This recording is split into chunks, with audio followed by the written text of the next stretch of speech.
মধ্যপ্রাচ্যে ইরান ইসরায়েলের ১২ দিনের ভয়াবহ সংঘাতের পর নতুন করে আলোচনার কেন্দ্রবিন্দু হয়ে উঠেছে ইরান ও সৌদি আরবের সামরিক সংলাপ। ইরানের সশস্ত্র বাহিনীর নবনিযুক্ত প্রধান major general Abdur Rahim Musavi Saudi প্রতিরক্ষামন্ত্রী প্রিন্স খালিদ বিন সালমানের সঙ্গে একটি তাৎপর্যপূর্ণ ফোনালাপে অংশ নেন। এটি ছিল মুসাভির দায়িত্ব গ্রহণের পর সৌদি প্রতিরক্ষামন্ত্রীর সঙ্গে তার প্রথম সরাসরি যোগাযোগ। বার্তা সংস্থা মেহের জানায়, ফোনালাপে দুই নেতা আঞ্চলিক স্থিতিশীলতা ও নিরাপত্তা রক্ষার বিষয়সহ প্রতিরক্ষা ক্ষেত্রে দ্বিপাক্ষিক সহযোগিতা নিয়ে আলোচনা করেন।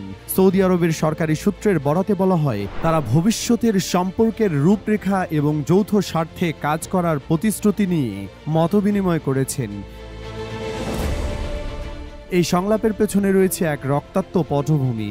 গত ১২ জুন ইসরায়েল ইরানে ভয়াবহ বিমান হামলা শুরু করে, যেটি টানা ১২ দিন ধরে চলে। এই হামলায় ইরানের তৎকালীন সশস্ত্র বাহিনী প্রধান লেফটেন্যান্ট জেনারেল মোহাম্মদ হোসেন বাঘিরি নিহত হন। এর পরদিন ১৩ জুন ইরানের সর্বোচ্চ নেতা আয়াতুল্লাহ খামিনি মেজর জেনারেল মুসাভিকে নতুন সামরিক প্রধান হিসেবে নিযুক্ত করে। হামলার প্রতিক্রিয়ায় ইরানের ইসলামী বিপ্লবী গার্ড বাহিনী অপারেশন ট্রু প্রমিস 3 এর আওতায় ইসরায়েলের বিভিন্ন শহরে ২২টি প্রতিশোধমূলক ক্ষেপণাস্ত্র হামলা চালায়, যার ফলে দেশটির অভ্যন্তরে ব্যাপক ক্ষয়ক্ষতি হয়। ২২ জুন যুক্তরাষ্ট্র ইসরায়েলের পক্ষে সরাসরি অংশ নিয়ে ইরানের নাতাঞ্জ, ফোর্দো এবং ইস্পাহানের মতো গুরুত্বপূর্ণ পারমাণবিক স্থাপনায় বোমাবর্ষণ করে।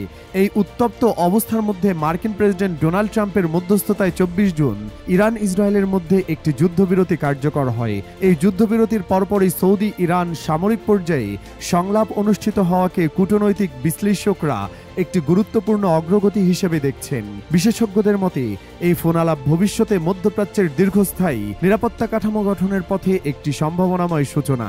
দুই আঞ্চলিক প্রতিদ্বন্দ্বীর মধ্যে এমন উচ্চ পর্যায়ের সামরিক যোগাযোগ একদিকে যেমন যুদ্ধোত্তর উত্তেজনা প্রশমনে ভূমিকা রাখতে পারে, অন্যদিকে আঞ্চলিক শক্তির ভারসাম্য রক্ষায় নতুন মাত্রা যোগ করতে পারে।